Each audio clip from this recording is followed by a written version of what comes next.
Court ಆದೇಶವನ್ನು ಮಾಡಿರ್ತಕ್ಕಂಥದ್ದು. ಒಟ್ಟಾರೆ ಇವತ್ತಿನ ಆದೇಶದ ಬಗ್ಗೆ ಏನು ಹೇಳ್ತೀರಾ? ಇವತ್ತಿನ ಲೋಕಾಯುಕ್ತ ಪೊಲೀಸ್ ಮೈಸೂರಿಗೆ ಡೈರೆಕ್ಷನ್ ಕೊಟ್ಟಿದ್ದಾರೆ. ಇನ್ವೆಸ್ಟಿಗೇಷನ್ ಒಂದು 3 ತಿಂಗಳ ಒಳಗಡೆ ಕಂಪ್ಲೀಟ್ ಆಗಬೇಕು ಅಂತ. ಸೊ ಈಗ FIR ರಿಜಿಸ್ಟರ್ ಆಗಿ ಇನ್ವೆಸ್ಟಿಗೇಷನ್ ಶುರು ಆಗಿಬಿಟ್ರೆ 3 ತಿಂಗಳ ಒಳಗಡೆ ರಿಪೋರ್ಟ್ ಏನಾಗುತ್ತೆ ಅಂತ ನೋಡೋಣ. ಮೇಡಮ್, ಇವಾಗ CM ಅವ್ರನ್ನ ಬಂಧಿಸೋ ಅಧಿಕಾರ ಇರುತ್ತೆ ಮೇಡಮ್, ಈಗ ತನಿಖೆ ನಡೆಸುವಂತ ಸಂದರ್ಭದಲ್ಲಿ? ಹೌದು, ಎಲ್ಲರಿಗೂ ಆಪರ್ಚುನಿಟಿ ಇರುತ್ತೆ ಕೋರ್ಟ್ ಹೋಗಿ ಚಾಲೆಂಜ್ ಮಾಡೋಕ್ಕೆ.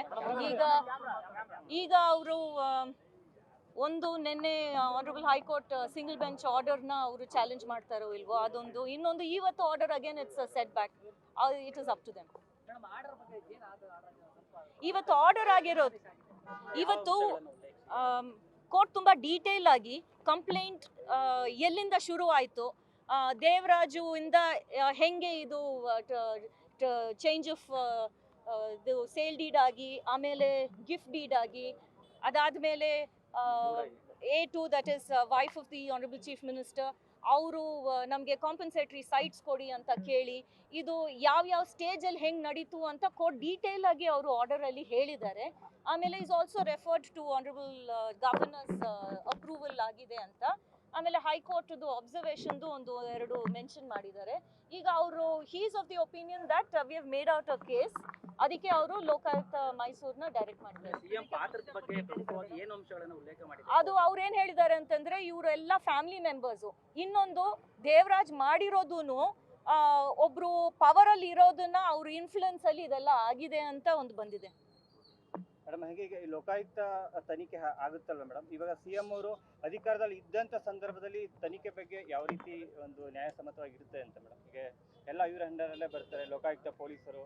ಹೌದು, ಆದರೆ ಇನ್ವೆಸ್ಟಿಗೇಷನ್ ಏಜೆನ್ಸೀಸ್, ಲೋಕಾಯುಕ್ತ ಅಲ್ಲೂ ಸೆವ್ರಲ್ ಅಪ್ರೈಟ್ ಆಫೀಸರ್ಸ್ ಇದ್ದಾರೆ. ಆನೆಸ್ಟ್ ಆಗಿ ಈಗ ಫೇರ್ ಇನ್ವೆಸ್ಟಿಗೇಷನ್ ಇದ್ರೆ ನಮ್ಗೇನು ಪ್ರಾಬ್ಲಮ್ ಇಲ್ಲ. ಅಕಸ್ಮಾತ್ ನಮಗೆ ಇದು ಫೇರ್ ಆಗಿ ನಡೆಸ್ತಾ ಇಲ್ಲ, 3 ತಿಂಗಳ ಒಳಗಡೆ ಅವರು ಡ್ರ್ಯಾಗಿಂಗ್ ದ ಫೀಟ್ ಅಂತ ನಮ್ಗೆ ಅನ್ಸಿದ್ರೆ then will move the court. Madam, ಎಲ್ಲ CM ಅಂಡರ್ ಬರ್ತವೆ ತನಿಖಾ ಸಂಸ್ಥೆಗಳು. ಹೇಗೆ ಫೇರ್ ಆಗಿ ಹೇಗೆ ಇನ್ವೆಸ್ಟಿಗೇಷನ್ ಆಗುತ್ತೆ, ಪ್ರಭಾವ ಬೀರ್ತಾರೆ.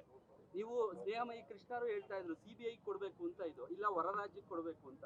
ಹೌದು, ಎಲ್ಲರಿಗೂ ಒಂದು ಸೆಂಟ್ರಲ್ ಏಜೆನ್ಸಿ ಬೇಕು ಅಂತ ಎಲ್ಲರಿಗೂ ಒಂದು ಇರುತ್ತೆ.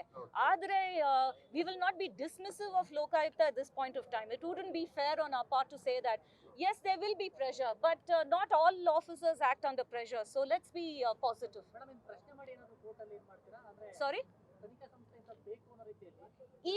ಈಗಲ್ಲ ನಮ್ಗೆ ಅಕಸ್ಮಾತ್ ಅನ್ಸಿದ್ರೆ ಇದು ಫೇರ್ ಆಗಿ ನಡೆಸ್ತಾ ಇಲ್ಲ ಅಂತ, ಆವಾಗ ನಾವು ಚೇಂಜ್ ಆಫ್ ಏಜೆನ್ಸಿ ಅಂತ ಕೇಳ್ಕೊತೀವಿ. ಮೇಡಮ್, ಈಗ ತನಿಖೆ ಕೊಟ್ಟಿದಾರಲ್ಲ, ಅಂದ್ರೆ FIR ಮಾಡಬೇಕಾದ್ರೆ ಕೇವಲ ತನಿಖೆ ಮಾಡಬೇಕು ಅಂತ? ಇಲ್ಲ, ಇದು 156(3) ಅಲ್ಲಿ ಅವರು ಪೊಲೀಸ್ಗೆ ವಾಪಸ್ ಕಳಿಸುವಾಗ ಆವಾಗ ಅವ್ರು FIR ರಿಜಿಸ್ಟರ್ ಮಾಡಲೇಬೇಕು. ಯಾಕೆಂದ್ರೆ ಮೊದಲು ಅವ್ರ ಹತ್ರ ಆಲ್ರೆಡಿ ಹೋಗಾಯ್ತು, ಅವ್ರು FIR ರಿಜಿಸ್ಟರ್ ಮಾಡಿಲ್ಲ. ಅದಕ್ಕೆ ನಾವು ಈ ಕೋರ್ಟ್ ಹತ್ರ ಬಂದಿದ್ದೀವಿ. ಈ ಕೋರ್ಟ್ನ ಕನ್ವಿನ್ಸ್ ಮಾಡಿದ ಮೇಲೆ ಅವರು ವಾಪಸ್ ಕಳಿಸುವಾಗ ಅವ್ರು ರಿಜಿಸ್ಟರ್ ಮಾಡಿ ಇನ್ವೆಸ್ಟಿಗೇಟ್ ಮಾಡ್ತಾರೆ. ತನಿಖೆ ವೇಳೆ ಬಂಧಿಸುವ ಅಧಿಕಾರ ಇದೆಯಾ ಮೇಡಮ್ IO ಅವರಿಗೆ? ತನಿಖೆ ವೇಳೆ ಏನಾದರೂ ಬಂಧಿಸುವ ಅಧಿಕಾರ ಇರುತ್ತೆ, ಅರೆಸ್ಟ್ ಮಾಡೋ ಪವರ್ ಇರುತ್ತಾ? ಅದು ಅವರು ಇನ್ವೆಸ್ಟಿಗೇಷನ್ ಶುರು ಮಾಡುವಾಗ ಅಕಸ್ಮಾತ್ ಅವರಿಗೆ they find good material, then it is up to them. That is not something that we can decide. ಇದನ್ನ ಪ್ರಶ್ನೆ ಮಾಡಿ CM ಪರವಾಗಿ ಏನಾದರೂ ಸುಪ್ರೀಂ ಕೋರ್ಟ್ ಅಲ್ಲಿ ಆಗಿರ್ಬೋದು ಅಥವಾ ಸೆಕೆಂಡ್ ಬೆಂಚ್ ಅಲ್ಲಿ ಆಗಿರ್ಬೋದು, ಅದನ್ನ ಅವರು ಮುಂದಿನ